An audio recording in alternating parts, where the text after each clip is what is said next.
So there are three things every employee should know to be successful at work. One is the definition of success for your role and responsibility.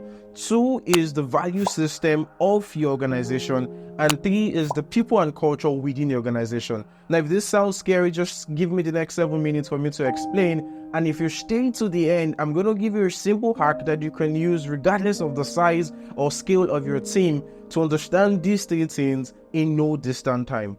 So one, what success looks like in your role. Now, in most companies, your manager massively determines how far, fast, and well you grow.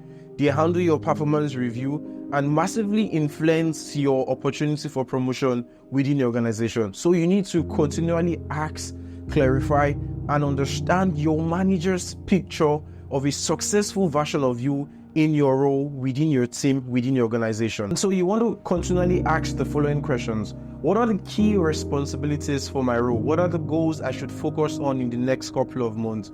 What will my performance be measured by? What are the technical skills I need to develop for me to achieve those goals in the next couple of months? And what are the things you work me or you think I should stop doing?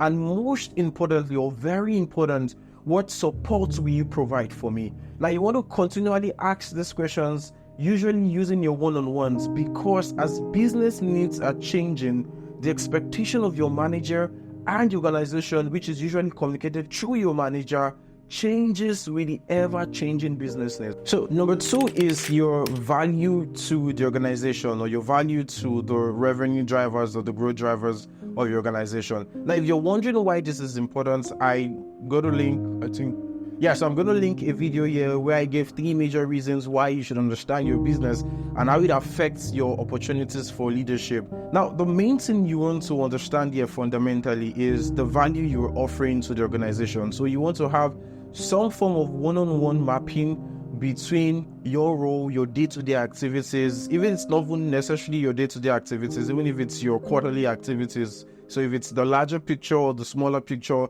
depending on how your organization works, right? But regardless, either in your smaller picture or in the larger context, you want to know how much value your work has to the organization. Are you a cost factor or are you a revenue factor? Is the organization willing, or the stakeholders in your organization willing or right now investing money in the work you're doing? Is the work you're doing impacting revenue, or is it impacting growth? And the growth projections of the work you're doing, are they in alignment? So in the quarterly business review or in the monthly business review, can you find alignments between the work you're doing and the growth projections of the organization? Now, you might say you're probably in infrastructure. For instance, I'm an infrastructure engineer at work right now, and it's probably difficult to have that one-on-one mapping between what I'm doing and revenue projections. However, there is a way to detect this, because the product team within my organization are in closer relationship with the one-on-one revenue impact of the stuff they're doing. And so the product team in reality are my customers. And so I know what the product teams are trying to do. The product teams are working with product managers to build stuff for customers, and so they have that tight relationship with customers. However, they need my team, they need the infrastructure team to do certain things for them to be successful.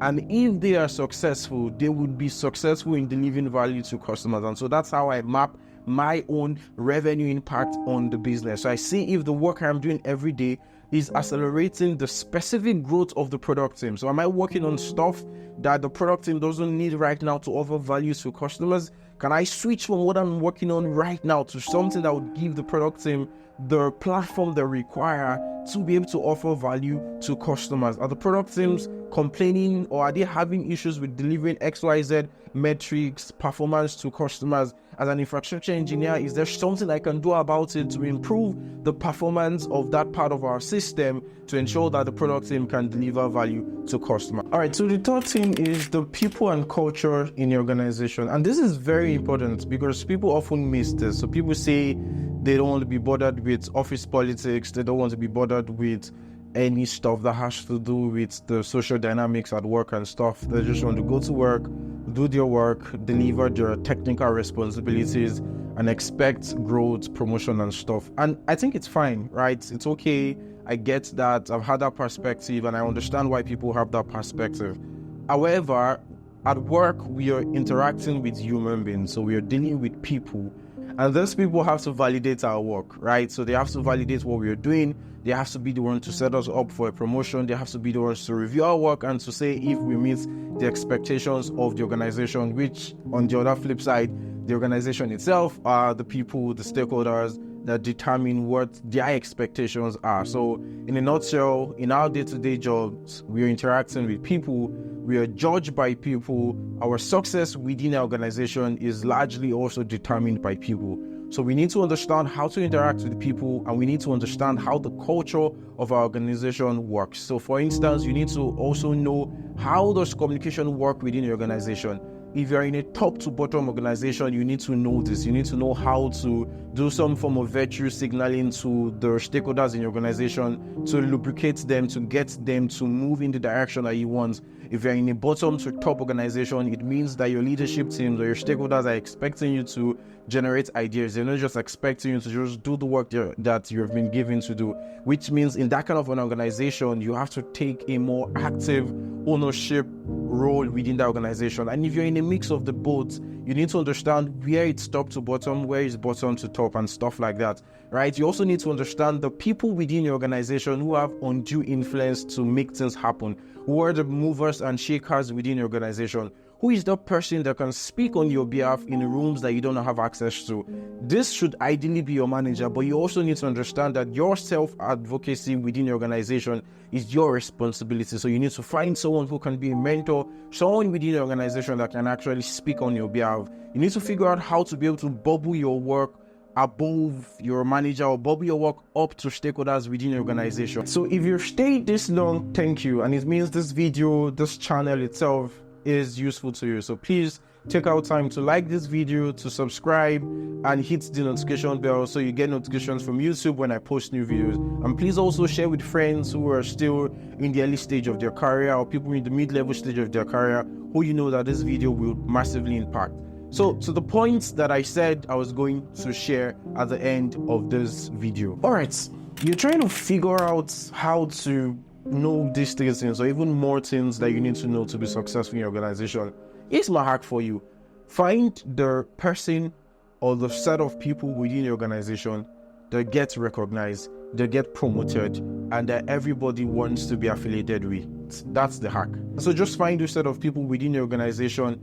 If it's your department, outside your department, even outside your own technical responsibilities. So for instance, if you're an engineer, if you're a nurse and the person is a doctor, whatever the case may be, just spend time and look at those people and observe the stuff they're doing.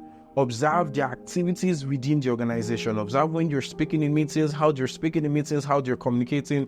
Observe how they're writing their letters, how they're doing stuff, how much break, how much time off they're taking.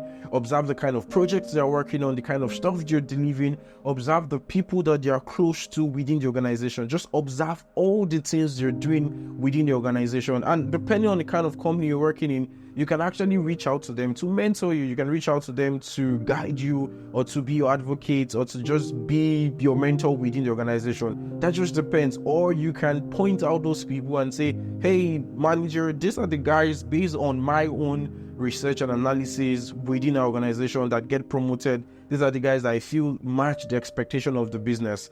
Now, I want you to help me figure out a structure, a plan for me to become like these guys. An alternative route that you can take entirely is just reach out to your manager and say, hey, I want to know what you feel is success story within the organization. Can you just share me people's success stories here? Can you just talk to me about people who you feel I should become like? People who, if you were their manager, or people who by default you would want to put them up for a promotion, you would want to put them up for the best projects because they exemplify the characters and attributes of this company. This is the easiest hack for you to know what the organization expects from you and for you to know if you can do the work to become what they expect from you to be successful within your organization. I'm Ayomide, everybody. See you next time.